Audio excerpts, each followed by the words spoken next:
Jawaban dari soal yang pertama yaitu pendidikan memiliki peran penting dalam mengembangkan kemampuan literasi peserta didik, khususnya keterampilan membaca permulaan pada kelas awal sekolah dasar.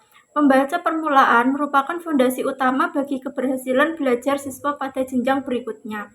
Menurut Pratiwi dan Aryawati 2020, kemampuan membaca permulaan yang tidak berkembang dengan baik akan berdampak pada rendahnya pemahaman siswa terhadap mata pelajaran lain. Kasus kesulitan membaca permulaan pada siswa kelas 1 sekolah dasar dipilih karena masih sering ditemukan siswa yang belum mampu mengenal huruf, menggabungkan suku kata, dan membaca kata sederhana dengan lancar. Permasalahan ini penting dianalisis agar calon guru memahami penerapan landasan pendidikan dalam menangani kesulitan membaca permulaan secara tepat. Yang kedua yaitu ada deskripsi kasus pendidikan. Yang pertama ada peran guru. Guru telah menggunakan metode membaca permulaan seperti pengenalan huruf, suku kata, dan membaca bersama. Namun pembelajaran masih bersifat klasikal sehingga bimbingan individual belum optimal. Utami dan Mustadi 2021 menyatakan bahwa peran guru sangat menentukan keberhasilan membaca permulaan melalui strategi pembelajaran yang sesuai dengan karakteristik siswa kelas awal. Yang kedua yaitu ada karakteristik peserta didik. Sebagian siswa belum siap secara kognitif dan bahasa serta kurang percaya diri saat diminta membaca. Perbedaan kemampuan membaca ini menunjukkan adanya variasi kesiapan belajar siswa. Hal ini sejalan dengan temuan Hapsari dan Prasetyo 2022 bahwa kesulitan membaca permulaan dipengaruhi oleh perkembangan bahasa dan perhatian anak. Yang ketiga yaitu ada situasi kelas atau lingkungan sekolah. Lingkungan kelas cukup kondusif, namun tidak semua siswa mendapatkan pendampingan membaca di rumah.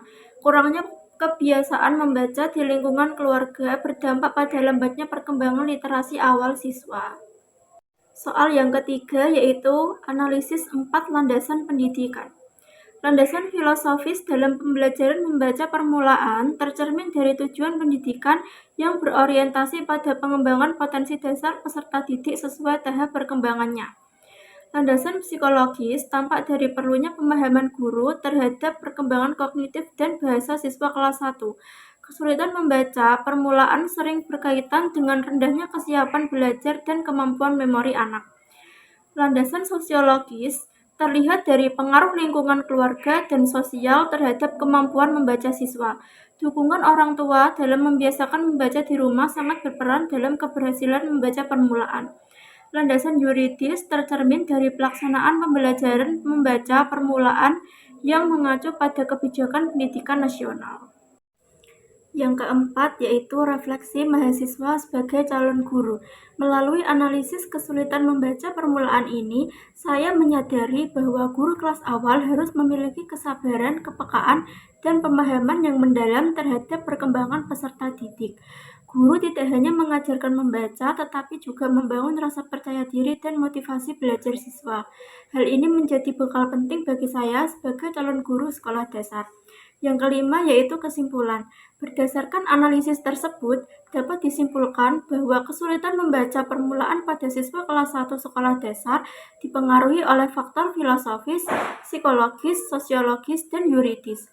Keempat landasan pendidikan tersebut harus menjadi dasar bagi guru dalam merancang pembelajaran membaca permulaan yang efektif, bermakna, dan sesuai dengan kebutuhan peserta didik.